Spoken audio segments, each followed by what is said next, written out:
Welcome everybody on today's sit down. I am on the edge of my seat because very few times is a person actually allowed to or has the honor of interviewing an absolute idol. In today's episode, we're going to speak to a loving father, a phenomenal husband, the funniest man that I've ever met in real life, the funniest man on the African continent, and the one and only cousin to everybody that comes from our beautiful country of South Africa, Mr. Barry Hilton. Welcome to our show, sir. Wow, thank you very much. Jeez. Thank you very much. I appreciate that. That's actually very cool. It's nice that people talk nice about me.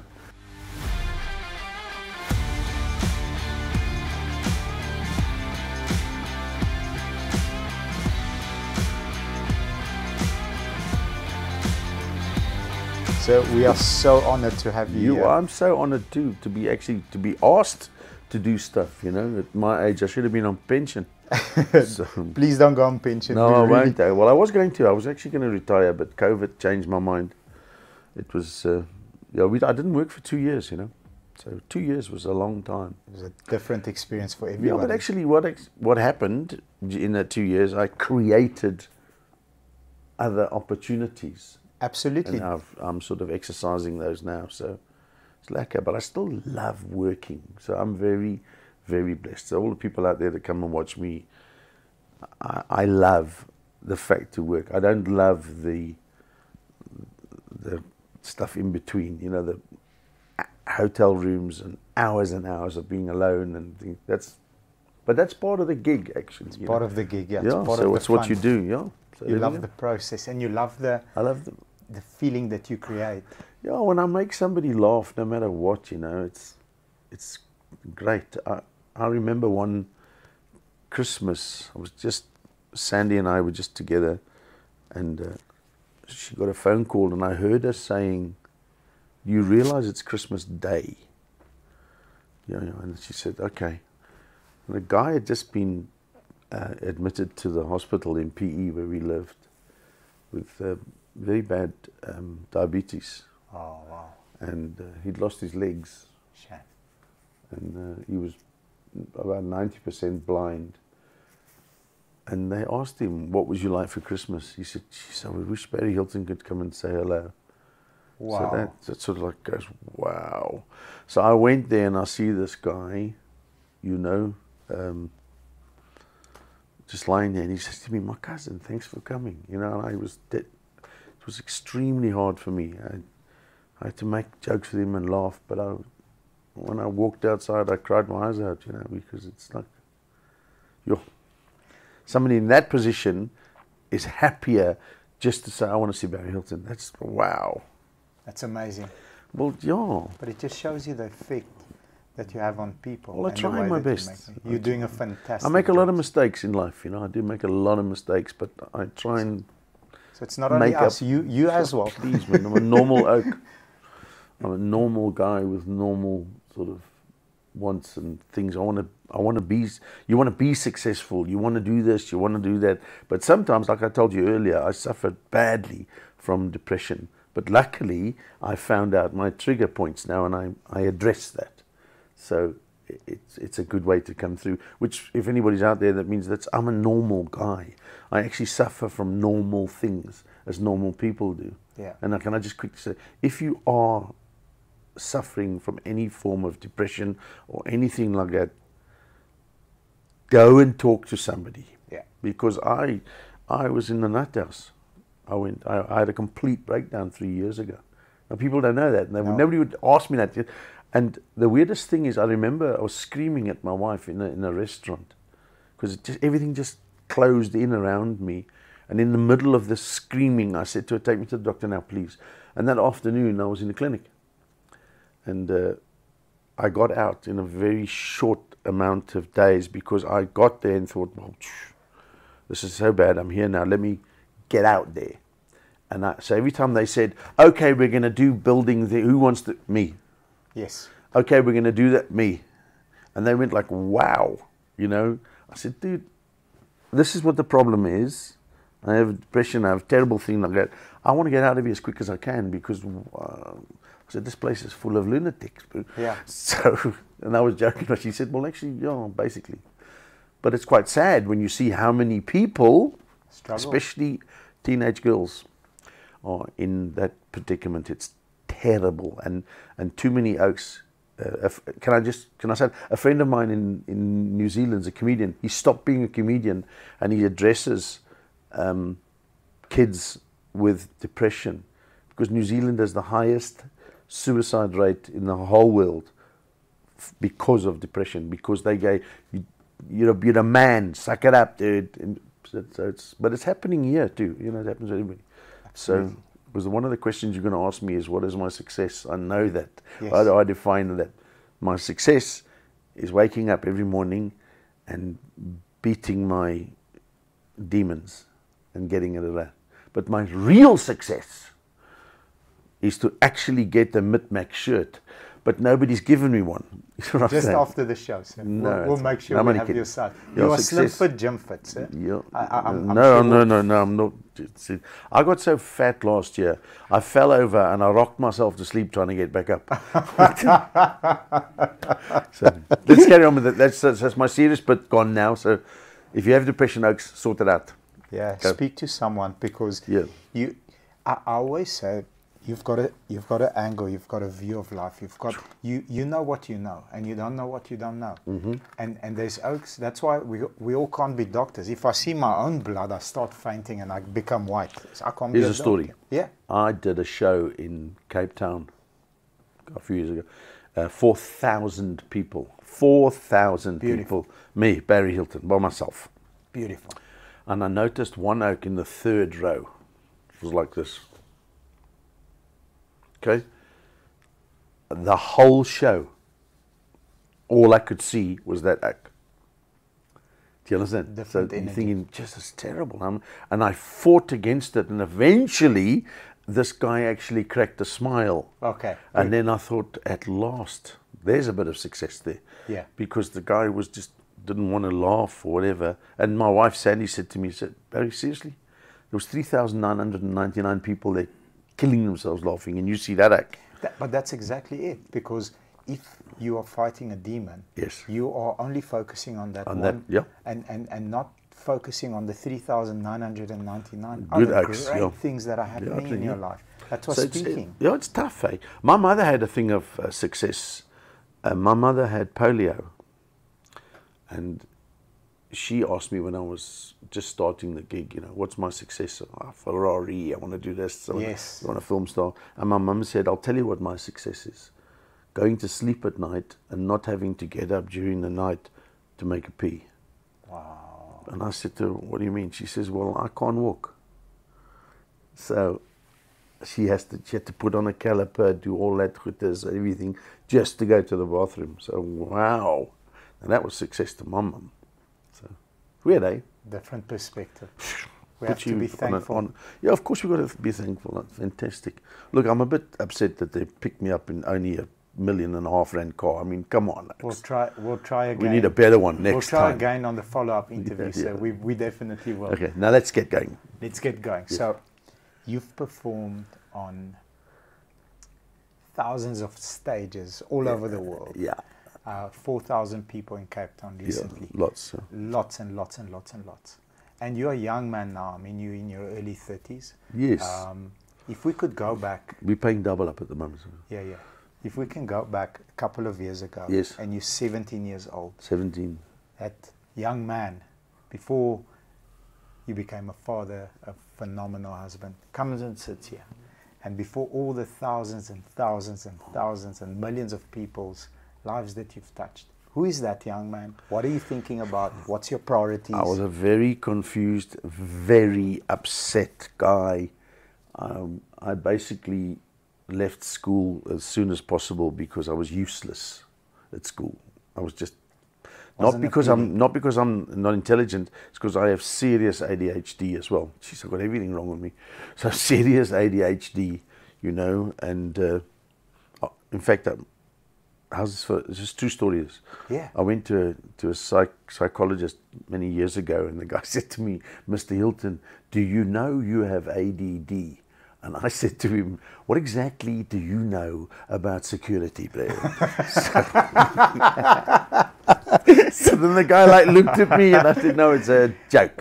So when I was 17, I was very angry with my dad.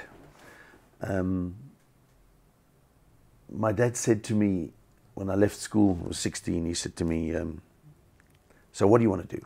What do you really want to do, Baz? And I said, Dad, I would love to be an actor.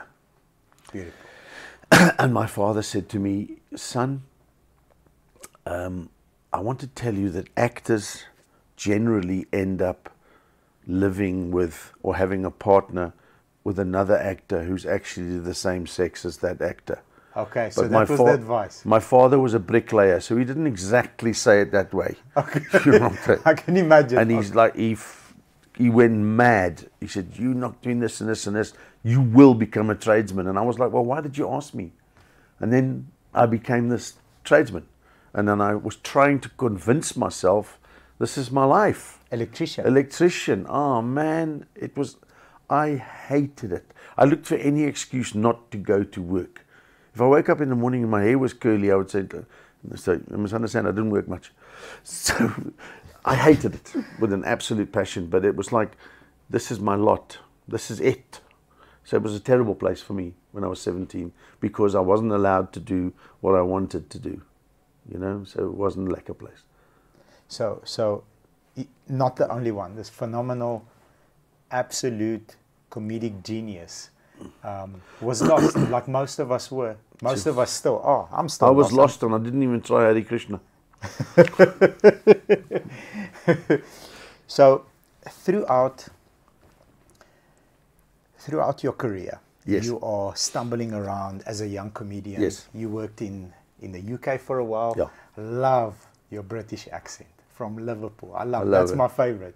So I can do it like that. You're stumbling around, you're building up a name, you're building up a reputation, and then how does that explosion happen? First of all, there was no platform. Agree. There was no social media. There was no social. No, there was no YouTube. platform. There was no comedy clubs. There was no things like that. There was nothing like that. Locally. Nothing. Yeah, in South Africa, you couldn't get it. The only place I could get work when I first started, you know the story. I pretended to be from Liverpool and I got the gig and all that stuff. But it was there was these pubs that used to have strippers, and the businessmen would go there at lunchtime, okay, and watch the strippers, and then have lunch and do business deals. That was the thing. And then they only used to bring in British comedians because British comedians could handle the raucousness and all that Yes, stuff. Okay. yes, the vibe. The vibe. Yeah. So I got a gig there as a Liverpool comedian, you know, and then very soon they found out that I was a normal guy, and it started off. I looked at it. It was about every day there was about 30 guys that used to come to this club that I worked at that were the same people because they worked around the corner and they would do all their business deals there. Okay. Okay. We wonder why. Yeah, no, it wasn't for that. So because they used, and I thought to myself, hold on, you know, I can change this. I can make it. I wanted to work and all that stuff. It was the if you will, the exotic dancers were an attraction. The comedian was for the funnies. Yes. Okay. So I set about changing it, that I was the attraction. Beautiful. And the exotic dancers were just there. And I actually, without realizing, I partnered with a really cool comic called Tony the King, who lives in Kempton. And he did, so we worked at this, even though we were against each other, loggerheads, yes, we actually had the same thing in mind. So that's how it became. So then when all of a sudden people started saying, hold on, I'm going to bring my wife to your show because you don't curse, you don't do this, you don't do that. Yes. So, and then I was picked up by a really, really good agent called Josie Brody, and she really believed in me, and she sent me to, that is the South African national anthem, by the way. Yes, yes. Coming around the corner. She sent me to, she put me into the Sun International gigs, and then when I started. I was the first South African comedian to work at the Extravaganza in Sun City. Wow. And that was the boom. That was the explosion. And then, yeah, but it was still, it's hard work, you know. People just think, oh, wow. It probably took me 15 years. To become an overnight success. I'll tell you what, it took me 5 years to be able to pay my rent in time. 5 years to be able to pay your rent in time. That was tough, eh? Tough. And the amount of times I nearly gave up is probably, I can't even count. But something within me says, no, you can't do this. You can't give up. You know, you just got to get better and try and make a plan. So getting back to the Runway Bar, I used to say, I walked on stage one day and I'd sort of run out of my material. I could do 4 hours when I started. 4 hours non-stop? Non-stop, wow. 4 hours. But it was jokes and things like that. But I could do 4 hours. But when I'm working in this place, the same guy, so my 4 hours was quickly running up because I didn't want to repeat my jokes. Got you. Obviously, which is very difficult. And then one day I just walked on stage and I said, you know what, give me a subject. And some guy said to me, the Queen. And okay. I said to him, I don't know what happened. Immediately I said to him, the Queen is not a subject, bro. And then there was a laugh time. And I said, oh, give me another one, eggs. And I said, if I tell you 6 egg jokes, I can put it in a box, will you take it home? Okay, and that's how it started. So, then people started to come and challenge me, any subject. So then after the Sun City and all that stuff was there, and it just exploded. But it still took me 5 years from there to get a corporate gig, because it was like, oh no, you work in a strip club, so therefore your humour's da-da-da. The actual connotation, yes. The attachment was the wrong attachment. Even though you ran a clean, I was running sharp. I've never cursed on stage. What is curse? I say cuck. Yeah. Back in the days when I used to say that word cuck, a few of the tannies would go like, oh, that's lelik weg. And then fluke their son out for not bringing the right coffee, you know what I'm saying? But that's how it used to be, you know. Yes. So, and I've said shit once or twice, and that's about it. So I don't know. I don't use the F word, and look, I use the K word liberally. Oh, I'm not scared. I'm not scared to use the K word. I don't care. Okay, Kellogg's, Kit Kat, Kia. Got you. Yeah. Got so you. no, so I, you know, you stay away from that. And I decided also, I don't like politics. You know, just I hate. I used to watch these satirical comedians that they just do politics, and I thought it was so boring because I couldn't understand it anyway. So I think also politics. The moment you go into politics... I've got a new business, by the way, folks. I'm selling water. Beautiful. It's called the H2O. Catchy name, I love it. So the politics... The moment you dive into politics, you immediately... You exclude 40, 50, 60, 70% of your audience. Absolutely. Why do that? Yeah. So then when I went overseas quite a few times and I tried my best, and I wasn't in the best sort of marriage. My wife didn't want to help me, you know, but that's the way life is. So I did, it was hard for me overseas, but I was determined to make a name for myself. And then my mum got sick. Can you believe that? So I had to come back to South Africa. What are the toughest audiences? Because you've been all ever. Around. Yeah.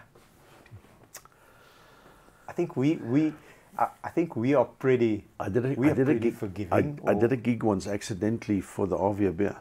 Okay. Ooh. Really, truly. And it was in Kempton. And they were like looking at me and they were calling me Pommy and Engelsman and Reinek. And then the one guy said to me, Reinek, vertel eens 'n grapje van AWB. You know, they talk like that. I nearly got lynched, bro, because I said to the guy, I said, listen, bro, I don't know if you know this, in Boksburg, if they catch a white oak having sex with a black woman, they arrest him immediately, you know, for impersonating a police officer. So, and I basically had to run out of the venue. They're going to kill you. Yeah. And I've had some tough audiences. I've had some tough audiences in the UK who were just, I went there, it wasn't the best time to be a South African guy in the UK, and they just tried to belittle me while I was on stage without, you know, letting me have a go. I actually got paid off in a university in England. When they paid off, you get on stage and they don't like you, they give you money. And I got paid off because I said this: "Hi, I'm from Johannesburg. I'm a South African guy from Joburg." The guy got up, gave me my money. He said, "Thank you very much. We Not don't want interested. racist stuff here." without even giving you an opportunity. So I said to the guy, "Seriously, what?" He said, "Well, clearly you're a racist." I said, "Actually, I am. Yeah, 100 meters." And he didn't know what to say. 100 to me. meters. Yeah. So that was tough. That was shattering for me. But the funny thing about comedy or anything you sell cars honestly.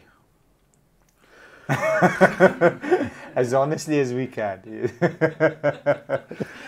How many times have you almost got the guy to sign and at the last second he's gone, no? Or No, the I'm a woman, closer, so that doesn't happen to me. no, is it? Before 8:30 in the morning. You've got- Yeah, then it No, happens. you're lying.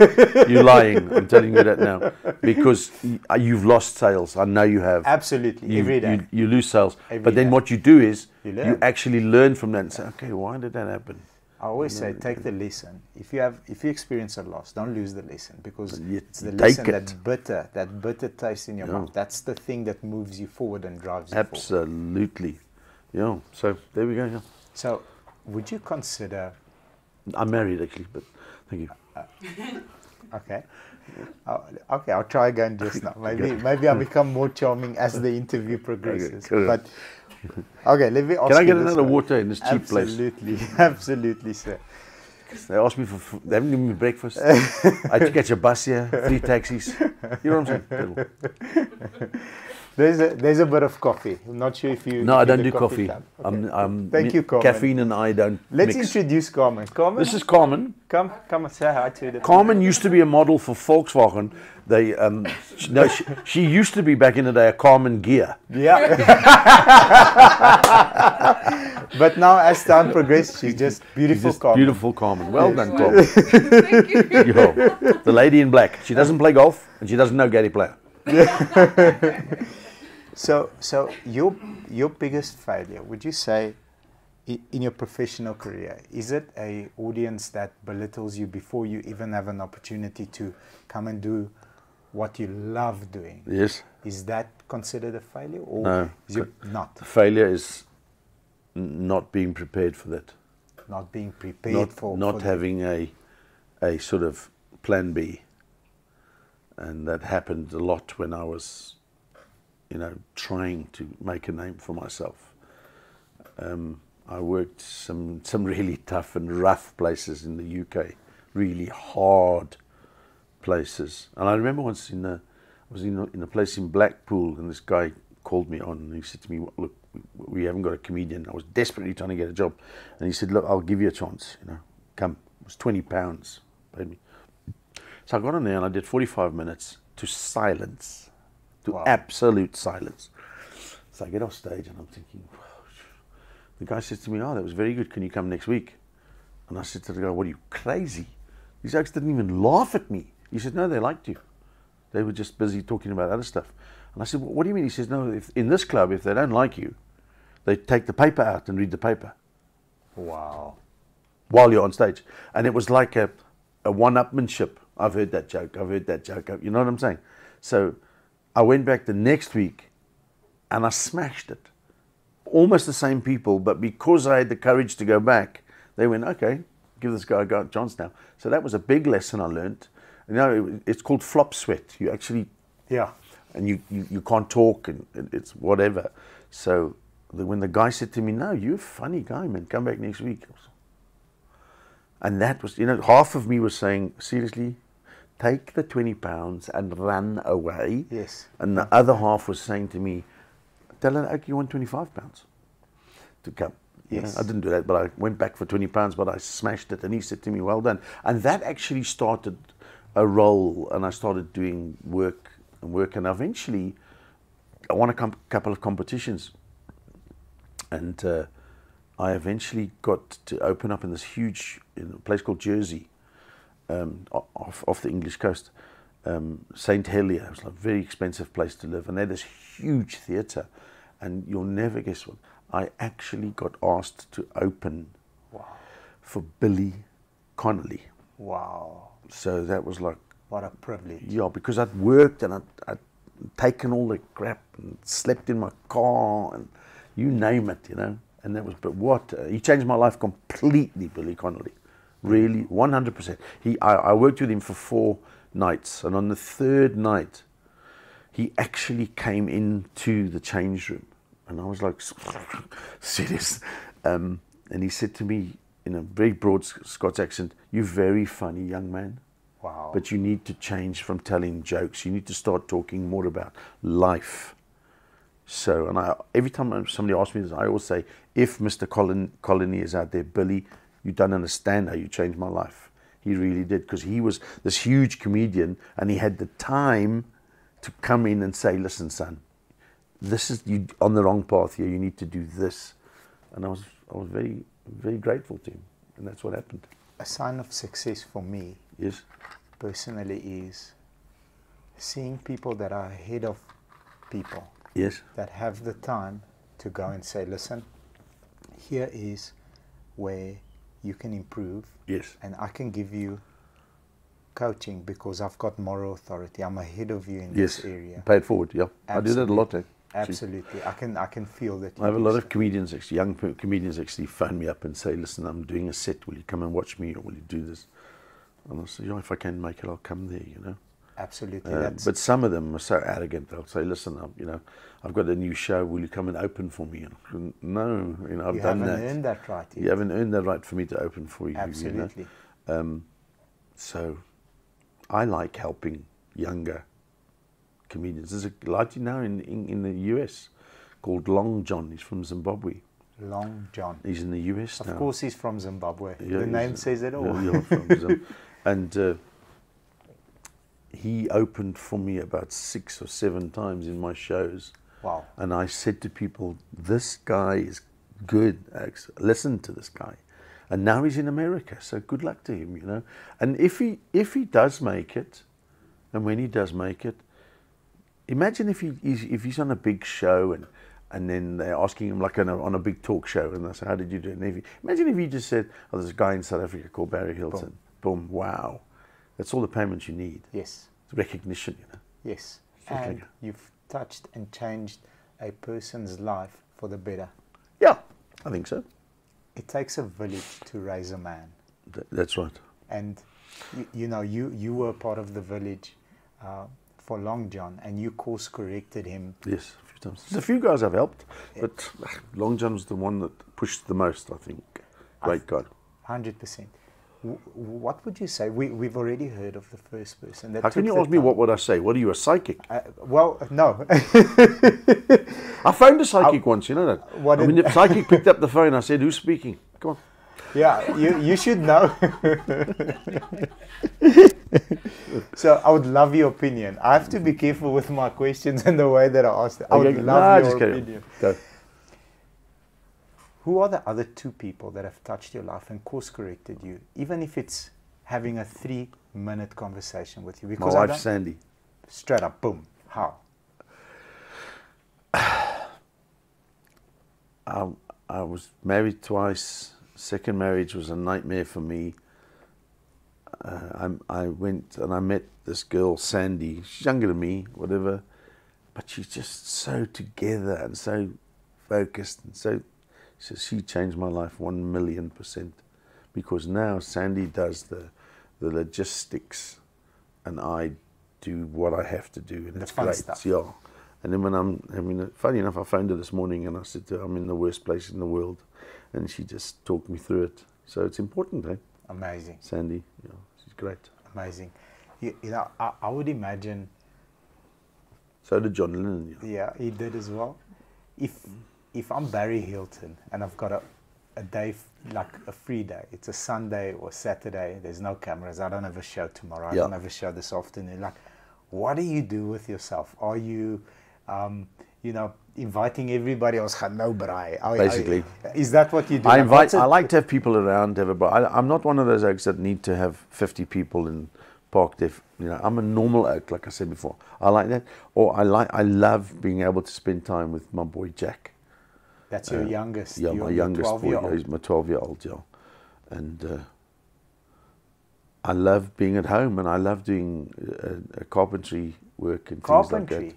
And I also love creating. I create things in my brain, and I think, yeah, that might work there, do that there. So unfortunately, because I've got ADHD, and unfortunately for the people around me, if I lock onto something, I'm there. It's just, I don't hear or see anything else around. That's a gift. Well, is it, or a curse sometimes, but it's a gift. Yeah. Absolute you know, like this, I showed you this card thing. I'll show you. I had this game. I was talking to one of my other boys was still at home, and a South African had just won a motocross world championship, and my boy said to me, "How many South African world champions have you got in motocross?" And I said 3. And then he asked me about something else, and I went, "It's 3, you know." And we were chatting. He said, "Oh, that's 3," and the number 3 kept on coming up. And I thought, hold on, I'm going to make a game out of this. So my game is you ask a question, and the answers are multiples of 3. Okay, that's how this game developed, from just chatting to my kids about that. It developed into a business. Well, yes, it's working for me. So the thing is that I've actually changed it. Now I'm on number 37, tweaked it. Okay, 37 changes to the original design. From the original. I'm on Got you. 37 changes, and I think this is the one now. And then what actually happens with me, if it doesn't work, I don't know, my ADHD goes, okay, turn left, and I'm away. But I don't drop it. Park it. It percolates there. And then something happens, and I go, hey, wow. Yeah, I could do that and that and that. Then I start again. So I'm very lucky to do that. For all the young aspiring comedians Yes. and fans. Keep it clean. You will always be in the scene. Yeah, There we go. good, Sorry. There we good. go.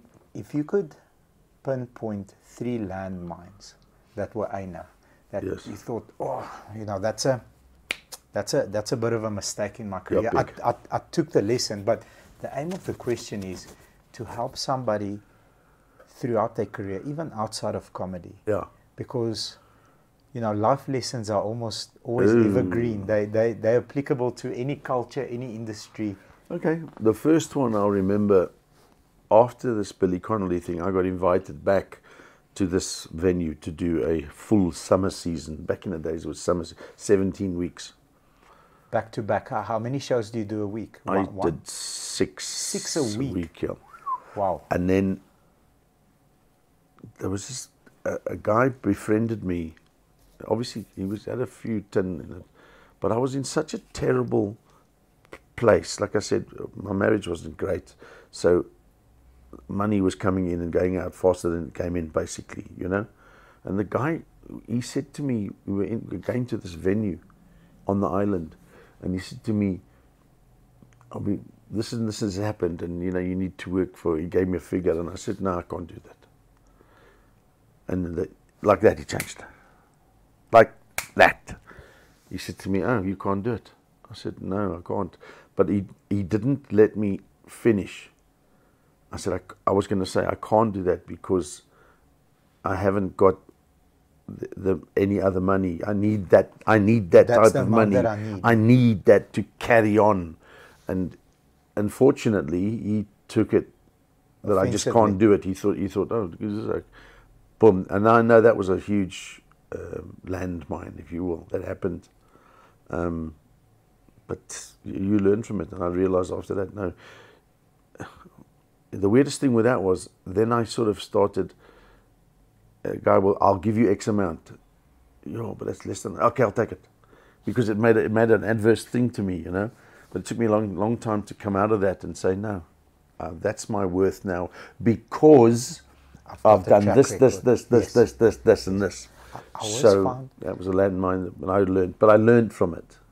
absolutely. Every time there's a monetary discussion, Yes. it needs to be done in the correct tone. Yes, absolutely. And it needs to be done, in my opinion, with very low energy. Yes. So it can't be, no, I can't. Yes. My bad. Yeah, beautiful. Nice, very, very nice landmine to learn from. But the other day, a guy phoned me up. they've probably given me 3 gigs in 25 years, these Okay. guys. So he phoned me up and he said, there's an international thing coming on and they want somebody that can talk to international guys. And I said, well, I'm the hack. But he doesn't book me, this guy. He's just full of wind, Yes. you know. So he said to me, how much do you want? And I inflated my price. I said, that price. So he said to me, so much. I said, yeah. I said, makes up for all the time that you haven't given me any gigs. Yes. You know, he said to me, I don't know if you're going to get the gig from that. I said, well, fair enough. You know, so I wasn't being arrogant. I was just sticking up for my mark. No, don't use me as a yardstick and then sell. So you can get Barry Hilton for that price, but for this price, you can get X, Y, yeah, Z. yeah. So that annoyed me. So I'm out of that sort of selling myself short, because I would rather sell cars than go down to a level that I have to beg for work. We are a respectable profession, by the way. I'll stand by that. Understand? No, I don't mean that. I told the lady that if you ask my wife, if you phone Sandy now, and you say to her, what is Barry's dream job? Car salesman. We've got a beautiful cadetship program. So in 4 months, you will be an absolute killer. I know. What are other 2 landmines that come top of it that you can say, listen, this is another lesson that I've learned in my career?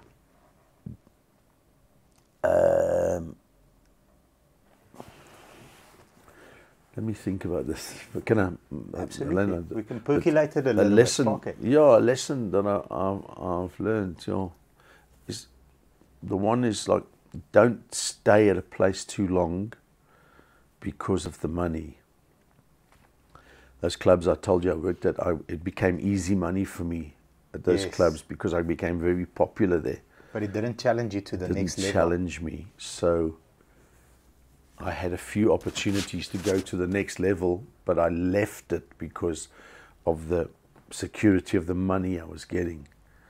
But now I realize, when I turned pro back in 1983, I was making 1,000 rand a month as electrician. Even though I was a rubbish electrician, I was making money. And then I turned pro, and it took me almost a year to make 1,000 rands. It was like so hard. Offset is huge. Yeah, so I should have there. So now I stayed there because it's the money. And then I should have said, no, I'm going to go forward. I'm going to do this. I'm going to do that, but I didn't. So that was a big lesson for me, that money is cool, but it's not the end. Yeah. There's always something else if you're up for the challenge. Yeah. I'm like and I said before, I'm a normal. You can't buy that for anything. No. You can't buy that respect. Yes. They think, wow, that's a cool thing. So that landmine sort of helped me think of this, because it's much more important than being flash. Beautiful. Your creative process. So I've spoken to many analytical people. So analytical person for me is a spreadsheet ninja. Yeah, spreadsheet ninja. Sees numbers. It makes sense to him. He can structure the numbers. He can say, okay, this is the problem that we're going to face in. Can I just say ADHD? Yeah. I was talking to this one lady one time. I said, what do you actually do? She said, no, I handle spreadsheets every day. And I went, wow, are you an accountant? She said, no, I'm a maid in a hotel. I clean the beds.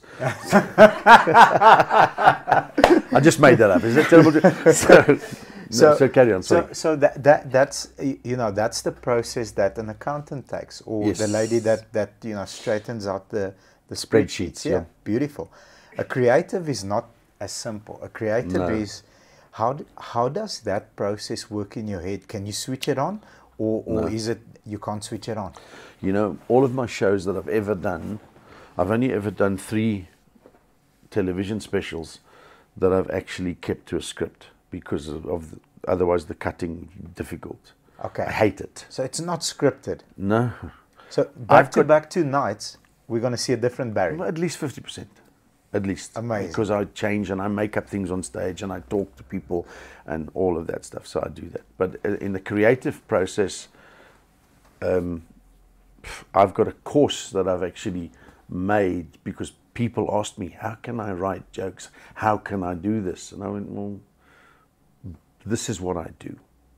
And I have 3 jokes that I use. When I call them jokes, they're joke styles. They're puns, exaggeration, and false logic. Okay? Yes. And there's a process. And I explained to this youngster about it. And he was going, wow, really? Sense. So then I thought to myself, hold on, I can put this to my use.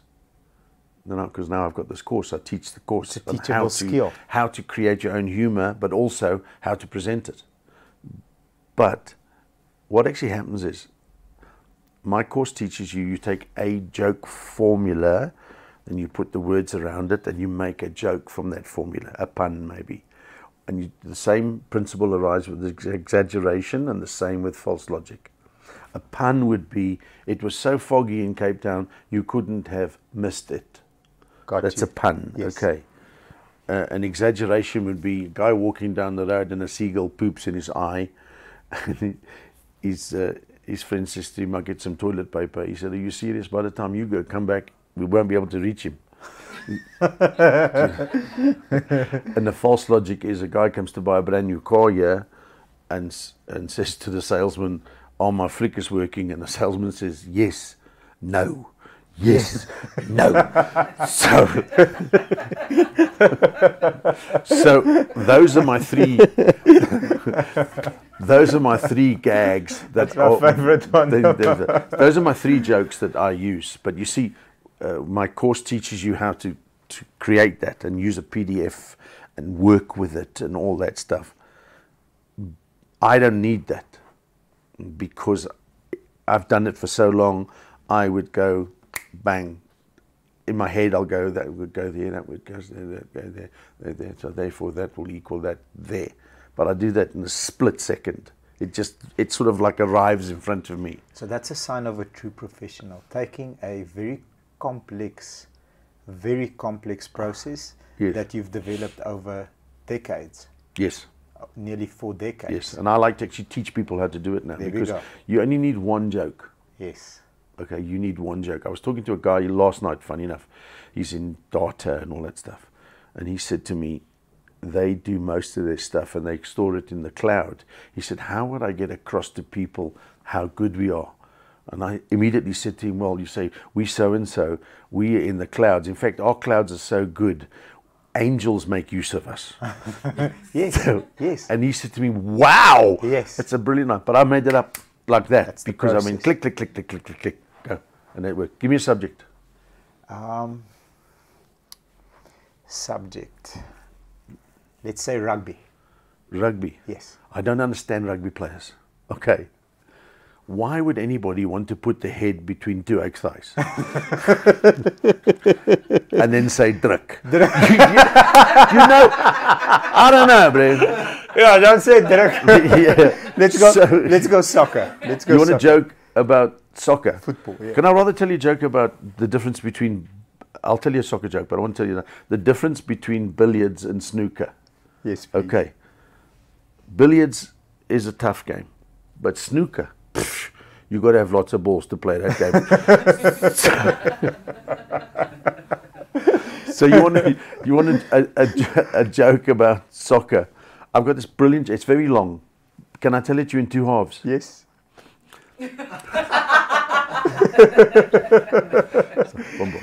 So that's how I create my stuff, and so when I'm on stage, and I have to pay for this water. I just want to tell you. We'll arrange a discount just now. Yeah. When I'm on stage, I actually like to engage with people. So I don't like doing big shows anymore. I like doing smaller shows, 100 people, 200, 300 people, so I can talk to them, you know.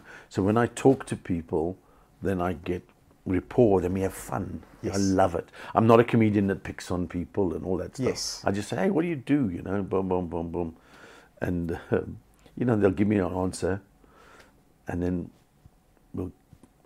I'll make a joke up there, and then that takes me on another line that I just carry on about stuff, and then I'll bring some stuff that I might have written 15, 20 years ago, and I readdress it quickly and put it in, but I'm having fun. Yes. And that's the best. And I think thing. I think that's why you are evergreen. Every time you come up with a new show, every time, you know, every single time, that I see you anyway. It just Good makes me news. laugh. Thank you, man. You know, I remember once I was working in Cape Town, and there's one woman. She was talking to somebody else, and I caught her talking to someone. I said, "Excuse me, what do you do?" She said to me, "I'm an eye specialist." I said, "Well, maybe you should go see somebody because I'm over here." And then she had a good laugh about it, and then she finished. So we had a good laugh. So, and then I spoke about eyes and whatever. So that's how it works for me. So I work off the cuff. But there's a process. So as much Well, as there's it's off the cuff, there's a process. Okay, think about this now. I'm an eye specialist, so the process is. Should I do a pun there? No. Should I do a false logic? Let me exaggerate it. Yes. If you're an eye specialist, why can't you see everybody? You know, so that's how the joke came about. That I went and answered it Immediately. immediately. Off the cuff. Yes, but it doesn't mean to say that you can't learn how to create humor. Everybody can do humor. And people say to me a lot of times, "Yeah, but you have to learn you have to learn humor." And I say, "Really? Then why do babies laugh?" There we go. Humor is within everybody. It's just allowing yourself to get out there. Because I'll tell you what, you're going to tell a joke, there's a 95% chance that all the oaks are going to go like, okay, and that's what stops you telling a joke. Got you. The fear of failure. I haven't developed a thick skin yet Yes. when it comes to that. Yeah. I haven't been to those pubs where they pull up a newspaper if you. Yeah. If you Well, I'm sure you've spoken to some very difficult clients. Absolutely. And you just have to take it and say, okay, next. Yeah. Be a punching bag for a few Yeah, minutes. make a plan, yeah. What's the best advice that anybody has ever given, Mr. Barry Hilton? Billy Connolly, when he told me to change from telling jokes to tell stories. Tell stories rather than jokes. Rather than jokes, yes. More relatable. Yes, more related. That's what it was about. Another bit of advice that I didn't take for granted was use condoms.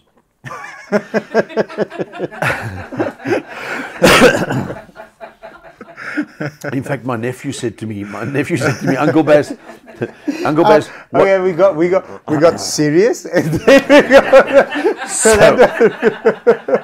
now my nephew said to me, Uncle Baz, I'm that age now. What type of condom should I use for my bed? For me, I said, without a doubt, but you got to wear Rough Riders. Okay. He said, why? I said, but then there's a catch. You got to wear them inside out. So he was like, what? I said, it's a joke, bro. I was in hospital a couple of. from wearing them inside out. Or No, I was in hospital. Okay, cool. I was in hospital and I thought I was going to die.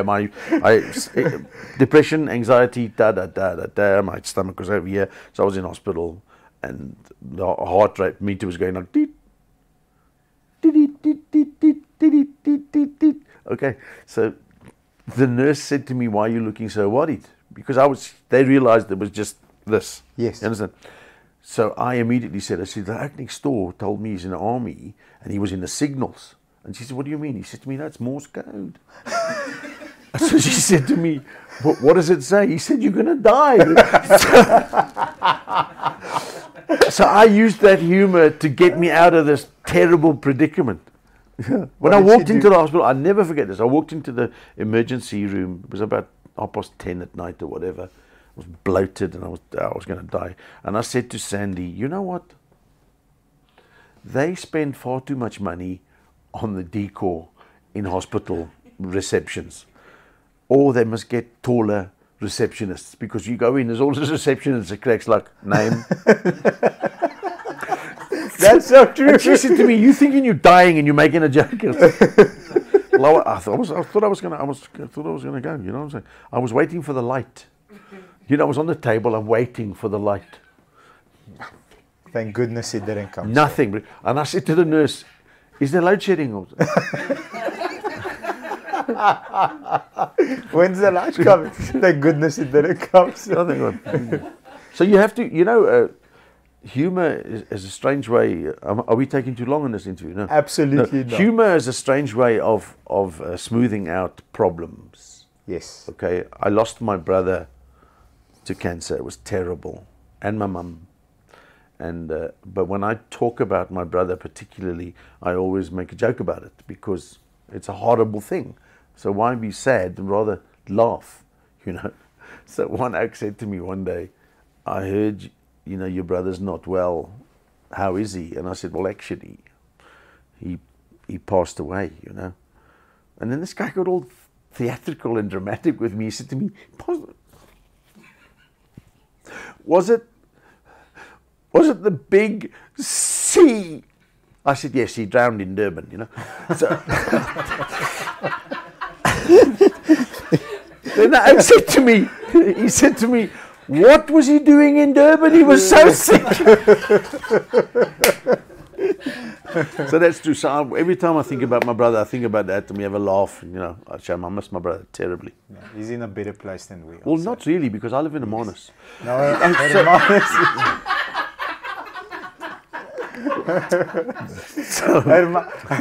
Hermanus.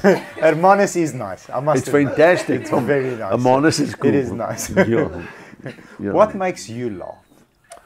Like This you know, makes me laugh. abs, like abs. I'm gonna have Make me abs laugh. tomorrow. I have a friend called Dick Drummond. We don't see enough of each other, unfortunately. Dick Drummond, he stays in Cape Town. He just makes me hysterically laugh. Just the way he talks and things like that. He makes me laugh. Most people make me laugh, but I have the Dick and my wife Sandy. She says the weirdest things that make me howl with laughter. Like for instance, timing. Boom. But it's timing. But she doesn't realize she's making the joke. Okay. That's what, and she screams with laughter. She laughs at her own jokes for 4 hours, and then when I said to her, okay, it's done now. It's like the one time, for instance, when we just got together, we were lying in bed, and I'm not a huggy type oak, you know, just action. Thank you very much. Have a nice sleep. So, so she said to me, would you please put cream on my leg, you know? And I said, yes, I'll do it. She said, just 5 times. I said, okay. So I put the cream on like this. And as I put my on her thigh, she said to me, listen, down and up is 1, eh? Down and up is 1. I thought I was going to die with laughter. I said, what do you mean? She said, no, because you'd go 1, 2, 3, 4, 5. Yeah, but down and up is 1, 2. 2. So when she does that, she makes me really laugh like that. And my one boy, Robin, he is ridiculously funny. He's so funny. And of course, all my kids are funny. Jack is extremely funny. But he doesn't know how to control it yet. Okay. But Robin, he uses it. He's in sales. And I keep on telling him, he's in this other stuff, and I keep on saying to him, dude, go and sell cars. You'll make a killing. He's just got this way about him, you know. He makes me laugh like mad. That's great. If you could spend a day with someone, dead or alive. My brother. Your brother, boom. Boom. Definitely. Yeah. And my what mum. would you ask him? What would I ask him? Yes. Why didn't you come when the light was on? Load shedding. Seriously?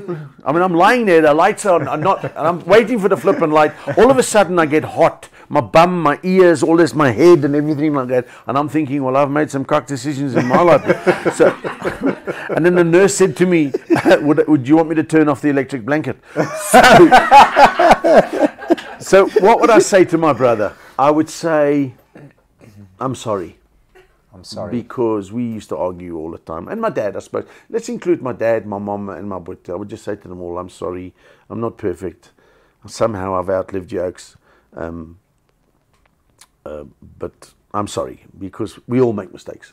We do. We all make stupid mistakes. Yeah. So is that the right answer? Absolutely. See, my but yeah, I'm sorry. My mum, I love my mum very much, and my dad.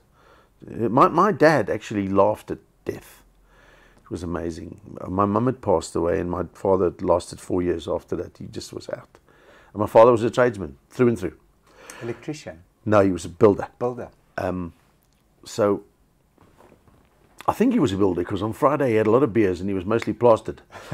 So Sounds like a builder. yeah. So anyway, so my dad got sick just the night before he died, and we were in the hospital, and my boot said to him, Dad, how are you going to sleep tonight? Because he had the oxygen mask on and all that shit. You know what I'm saying? So it's not my dad. I don't know if I want to cry or laugh about this. So he says to my dad, how are you going to sleep tonight? And my father went like this.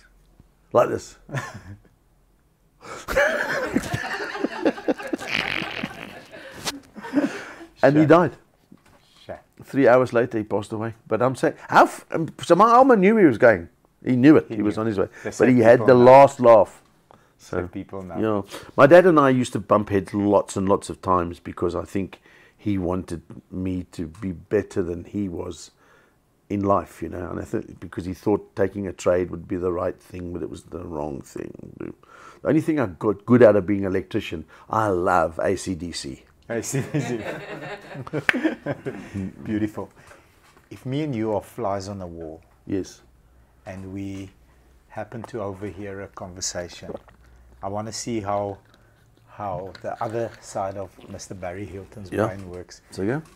Who's in the room? Okay. And what are we overhearing? What would you like to eavesdrop on and say? I would like to easdrop on and flip an agent that never gives me gigs. Okay. And then, Who is he giving the and the gigs next to? call he phones, but if Barry Hilton wants this, but this. And then what I'll do is I'll buzz around the room and I'll cuck on his meat somewhere.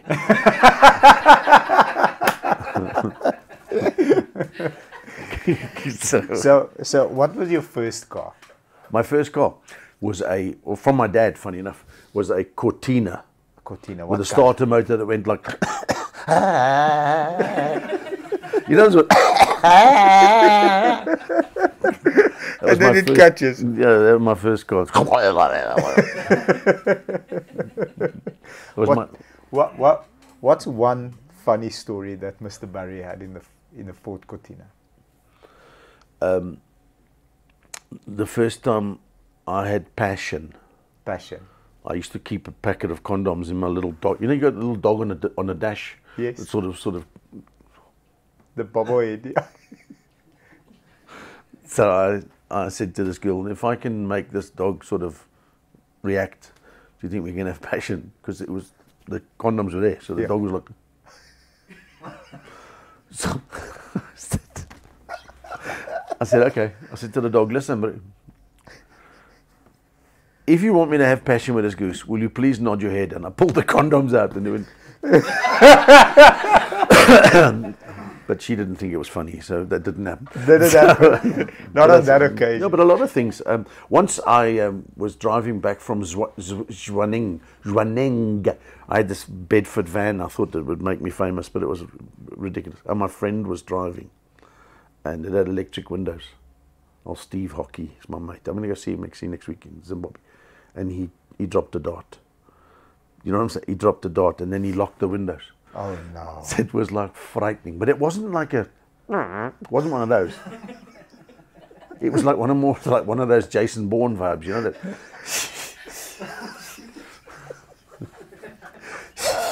The windows were saying, "Please open!" You know, and we still laugh about that today. Well, I'm glad this is a serious interview. What's your favorite movie? My favorite Movie. Men in Black. Men in Black. Which one? The first one. The first That's one, my yes. favorite movie also. Ever. Men in Black. I smoke it stick. What Yeah. a great movie. My favorite part of the movie is right at the very end when Will Smith sings that song. Yes. I just dig it, yo. Yes. That's Yeah. old Will Smith that we all love. You know that Will Smith actually apologized to Chris Rock. You know Yes, that? yes. And Chris Rock said, seriously, that's like a slap in the face. Yeah. But we still love Will Smith. Yeah, of no course. matter I what. love Will Smith. I think he's a great actor. Yeah. And Denzel Washington. Yo. Training Day. Training Day, yes. Man on Fire. Man on Fire, yeah, I Beautiful. checked that one, but I think The Equalizer, The Equalizer. because it reminds me of algebra. Do you know that algebra is like a divorce? You know that? A cuck divorce. You look at your ex and you think, Why?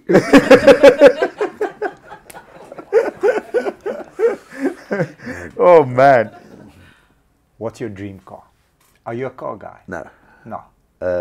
My dream car, if I could have any car now, I don't know.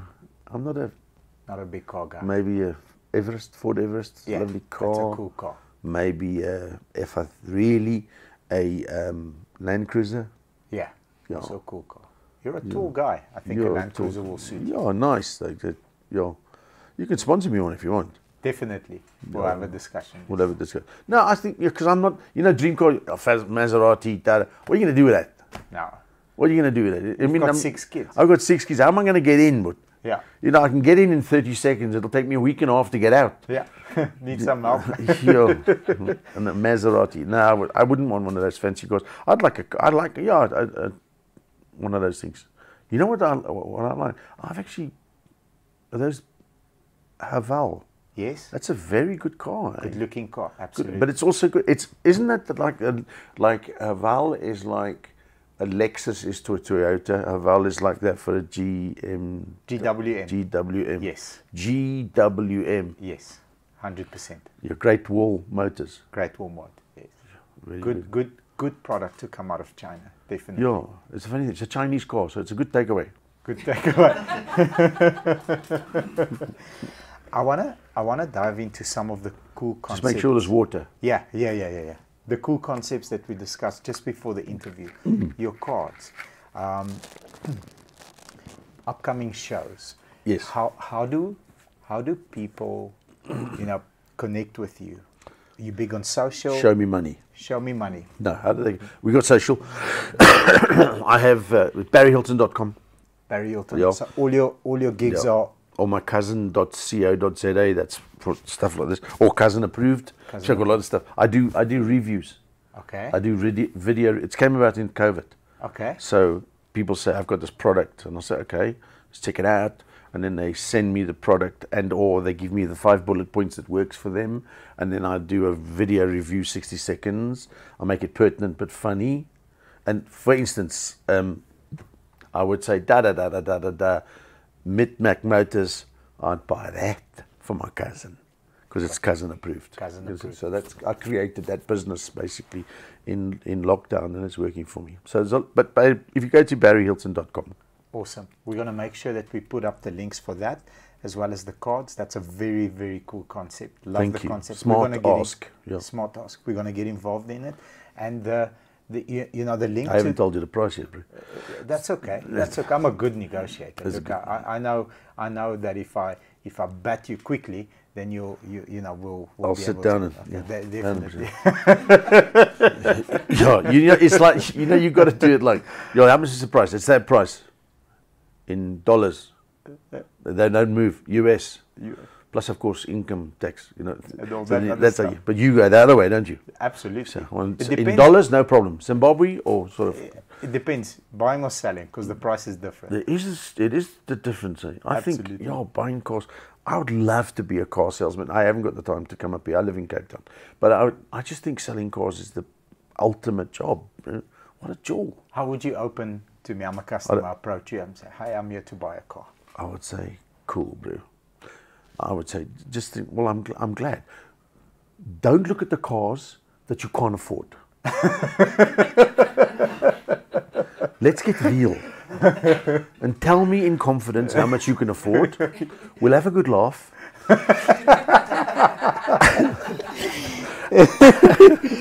And then we'll go from there. That would be my opening line. That would be a great opening line. Good.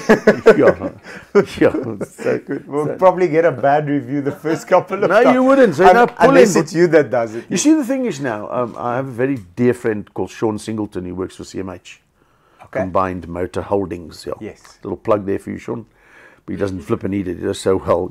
He does so well. Banks ask him for a loan. Oh, wow. Beautiful. So, and he said to me, there's no such thing as a bad car anymore. And I said, seriously? He said, no. There's no, cars aren't bad because there's certain standards they have to achieve before they're allowed on the road. Yeah. Okay, so I think it's much easier now to be a car salesman than it was, because back in the day it was like anything, Yeah. You know, I'll make a plan. Yeah. You're right. You drive around the block and the wheel falls off, and you come back to the dealership and my wheel's just fallen off, and you say, "Sorry, have we met?" But no, it's different. So now when you sell cars now, and I'm being serious, I think if you're selling cars, even second-hand cars now, all cars are good. Absolutely. Some are just better than the others. Yeah. But basically, yeah. They're all good. Yeah, it's like what a job to be a car salesman. Look, you couldn't be a Catholic, I don't think, and be a car salesman because you'd spend too much time in confession on Friday.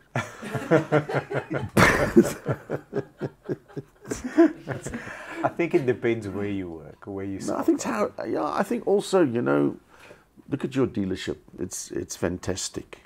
Thank you, sir. And it just looks good. And you think to yourself, wow, the oak that parked these cars must be good at Rubik cubes. Because they fitted in everywhere. I don't know how you've got cars that are so close to other cars they could be engaged. So you got some of these oaks, these cars in here, they're so close to each other. You have to when you test the car, you have to go in through the boot because the doors won't open enough. We'll have to look into that. Yeah. No, what a jewel! It's lekker. I think it's a great business, and it's not because I'm here. If you phone Sandy right now and say, what's Barry's dream job? She'll tell you, car salesman. Beautiful. I think you'll do a fantastic job. I probably would, yeah. You do a fantastic job in anything you do. So everything you touch turns to gold. Don't look at stuff you can't afford. That's a great line, isn't it? Yeah. Just give me what you can afford in confidence. We'll have a laugh and then we'll take it from there. Yeah. I love it. That's beautiful. We'll take it from there. Sir, I have...